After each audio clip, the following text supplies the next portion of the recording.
तो चलिए अब पढ़ लेते हैं कि चुंबकीय क्षेत्र किसे कहते हैं, यानी चुंबकीय क्षेत्र क्या होता है, ठीक है। यानी किसी चुंबक के चारों ओर का वह क्षेत्र जहां तक चुंबकीय बल का अनुभव किया जा सकता है उसे हम लोग चुंबकीय क्षेत्र कहते हैं। यानी कोई भी चुंबक है, चुंबक के चारों ओर का वह क्षेत्र जहां तक इसका प्रभाव दिखेगा उसी को हम लोग क्या बोलेंगे, चुंबकीय क्षेत्र, ठीक है। कोई भी चुंबक रहे, किसी भी प्रकार का चुंबक रहे, उसके चारों ओर का जो भी एरिया रहेगा, ठीक है, जहां तक उसका प्रभाव दिखेगा, यानी चुंबकीय बल का अनुभव जहां तक किया जा सकेगा उस क्षेत्र को हम लोग आप बोलेंगे चुंबकीय क्षेत्र, ठीक है। जैसे मान लीजिए यहाँ पर एक चुंबक बनाए हुए हैं, ध्यान से देखिएगा, यहाँ से बहुत सारी चुंबकीय बल रेखाएं निकल रही हैं। अभी आगे पढ़ेंगे चुंबकीय बल रेखाएं किसे कहते हैं, बस टेंशन मत लीजिए, ठीक है। अब इस चुंबक के चारों ओर का जो भी एरिया है जहां तक इसका प्रभाव दिखेगा, जहां तक इसका प्रभाव दिखेगा उस सब क्षेत्र को, उस सब एरिया को क्या बोलते हैं, चुंबकीय क्षेत्र बोलते हैं, ठीक है। अब इस चुंबकीय क्षेत्र की दिशा कैसे ज्ञात करते हैं उसको पढ़ लेते हैं, ठीक है। यानी चुंबकीय क्षेत्र की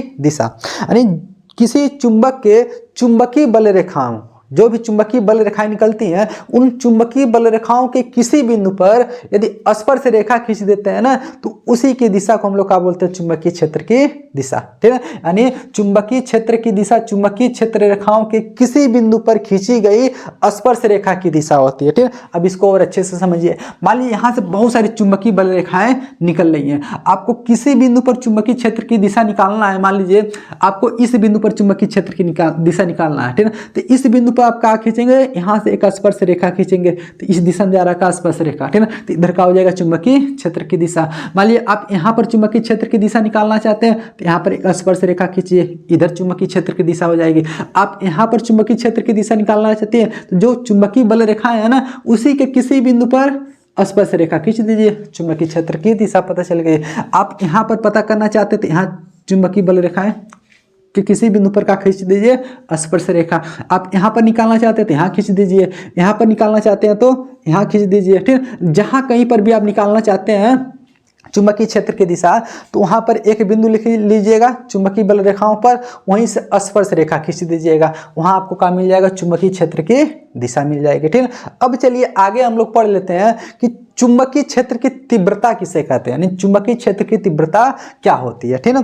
अब इसको ध्यान से समझिएगा, इसका परिभाषा में लिख दिए, बाद में आपको पढ़ के सुना देंगे, पहले हम समझा देते हैं कि चुंबकीय क्षेत्र की तीव्रता किसे कहते हैं, ठीक है। यानी किसी स्थान पर चुंबकीय क्षेत्र में, मान लीजिए हाई चुंबकीय क्षेत्र है, ठीक है, किसी भी स्थान पर ये चुंबकीय क्षेत्र में कोई हम क्या कर ले रहे हैं, कोई एकांक, ठीक है, तार रख दे रहे हैं, कोई भी एकांक तार रखने का मतलब भी होता है चाहे 1 मीटर तार ले जाकर रख दीजिए, ठीक है, चाहे 1 सेंटीमीटर ले जाकर रखिए, मतलब एकांक होना चाहिए, ठीक है। मान लीजिए किसी चुंबकीय क्षेत्र में हम 1 मीटर तार रख दिए, अब उसमें एकांक धारा प्रवाहित कर रहे हैं, ठीक है। जो ही एकांक धारा प्रवाहित करेंगे, एकांक धारा मतलब 1 कूलम आवेश प्रवाहित करेंगे, ठीक है।